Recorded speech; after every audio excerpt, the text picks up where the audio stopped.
All right, guys, thanks for checking it out today. Today we're going to be fixing your knee shield. We're not going to be going into any techniques from the Z-guard or the half guard.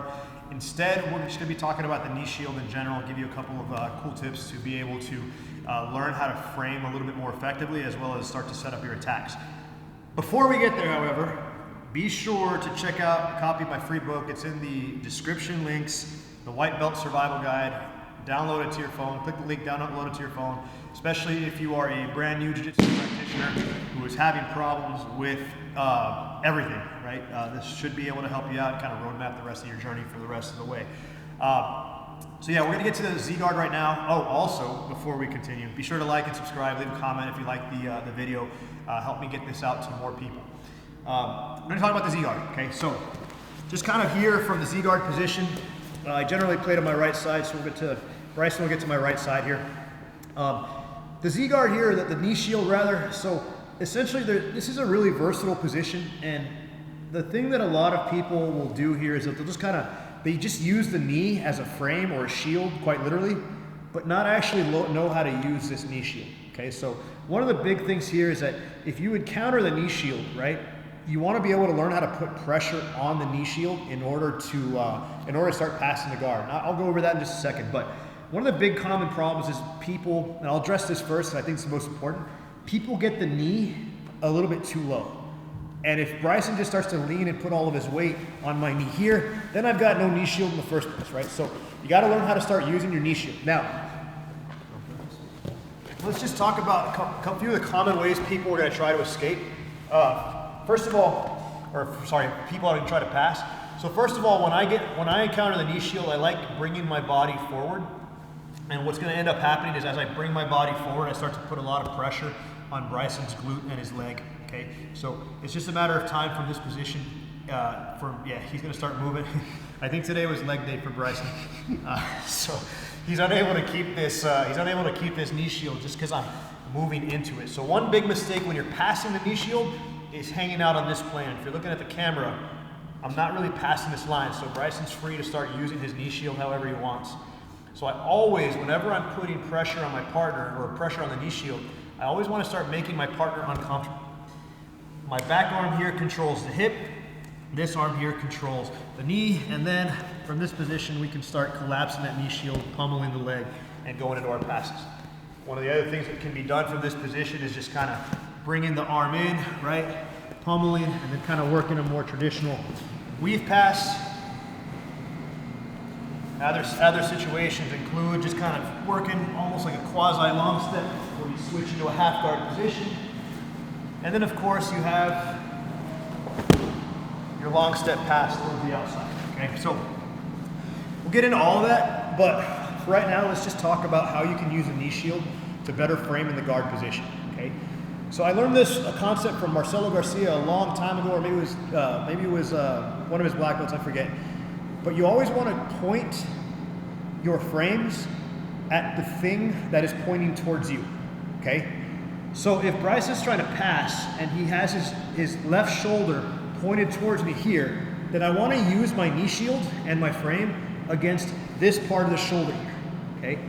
If he starts to frame with this side, he starts to turn this side, then I'm going to do the same thing on in this situation here. So my knee goes into his shoulder, I'm framing here, turns to this side, then I'm going to switch, and I'm making sure that I'm using my knee shield to frame, knee shield and my arm to frame on the side that's pointing towards me, okay? So today was a deadlift day and a lunge day for me, so my legs are a little bit fried, so I want to make sure that I'm extra efficient with how I'm using my knee shield. So again, he's starting to put pressure. You can see that plane, he's starting to put pressure. So I extend my back, and I'm kind of creating a little bit of space to keep him away on this side of the frame, okay? Now, what he's doing right now is he's grabbing hold of a hip, and I have to be mindful of what he's doing to be able to counter my knee shield. So in the event he's grabbing my hip, okay, so I'm going to keep this hand away from my head and neck. I'm going to take the tricep right here, and then I'm just going to kick out, and I'm going to take advantage of that and try to go clamp right down on his shoulder here. Now from here I have some attacks towards his forearm, or if he postures back up and I lose it, no big deal, we'll just get the knee shield. Now this is actually a cool concept that I learned from Lachlan guys. So when I'm knee shield, I'm also using my foot right here on his back, and that kind of makes me able to push, pull with my legs. So it's this very active knee shield position. I'm not just putting it in his knee, in his chest, and trying to push out like this. Okay, that'll have its time and place, but not right now. So I'm being active here. I feel that grip on my waist. He's trying to push in towards me, so I immediately start clamping down on this near arm. If he tries to weave this hand through, same idea. I reach towards the tricep, I kick, I clamp down on that arm. So both those counters, both those attacks are going to be strictly pulling the tricep, kicking my leg through, and then clamping up here. All right. I actually have another escape too, where if he does actually try to posture up, I go right. He wasn't expecting that. I go right into a tilt sweep, and that's kind of how I sequence this. Okay. So the other thing too is like any type of long step pass or kind of switch into half guard. He's going to need to get control of my collar here. So I need to first and foremost, again, make sure that this is preventing this arm from grabbing a hold of my head or my collar, okay? So in many respects, protecting the knee shield or fixing your knee shield also involves not allowing your partner to get towards your collar. If he gets towards my collar, one quick solution is to get hands on the inside. Now he can't close this distance as well. Or this actually works surprisingly well. Break the grip and then come right back to it, okay? But you cannot allow people to make grips on this collar here, okay? So that's gonna be it for today. If you like what you saw, if you have any questions about it, hit me in the comments. Be sure to like, subscribe, tell some friends, use this stuff, see how it works. If it doesn't work, cool, let me know. If it does work, cool, let me know. Yeah, talk to you soon. Bryson's got a question. Oh. You can mention the guard. All right. What's your question, Bryson? So, you're on the bottom.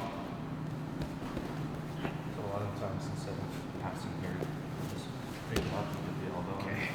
So Bryson's asking a little more high-level question with the Z-guard. We're going to answer it anyway, because why not? We got time.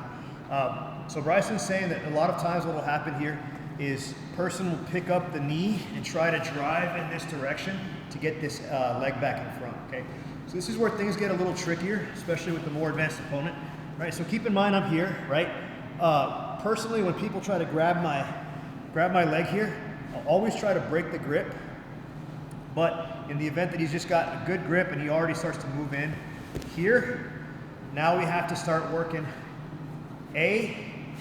bringing this leg in the event he's not controlling it very well, right? So just going back to guard, and that's another misconception with the Z-guard position, right? So go back to Z-guard. That's another misconception with the Z-guard position. Like if your partner's putting a lot of pressure and you can't hold this position, anymore, just get back to your guard. Just get that leg back in front. And now look, I got Bryson's arm isolated. I can hit him with an arm bar here, or continue with that kind of clamp position. There's nothing wrong with going back to your guard, okay? So here again, he starts to get underneath and he starts to come up back in this position. Personally, for me, I don't mind this too much because I actually love the X guard and I love going into that modified X position, okay? So watch this transition here. Watch this transition here. So I'm here, I'm protecting. I feel where this is going. He goes, boom. I reach all the way towards his leg and I'm gonna tilt this knee into that knee here. And then I get to work my modified X into X and I can work some sweeps from that position. You like that, Cameron? That was sick. Cameron likes it. All right. So again, and this is almost any time I'm working, I love working from the Z guard and the half guard position because it allows me the ability to move into my X guard pretty easily. So he opens up, boom, he gets his knee up. I'm coming in here and look how I'm gonna use this knee to turn his leg out. Now from here we can work, get into the X guard position and attack it. All right, this time for real. We'll talk to you soon. If you have any questions, like, subscribe, do the whole thing. Bryson, you got any questions? That's it. Nah, he good. All right.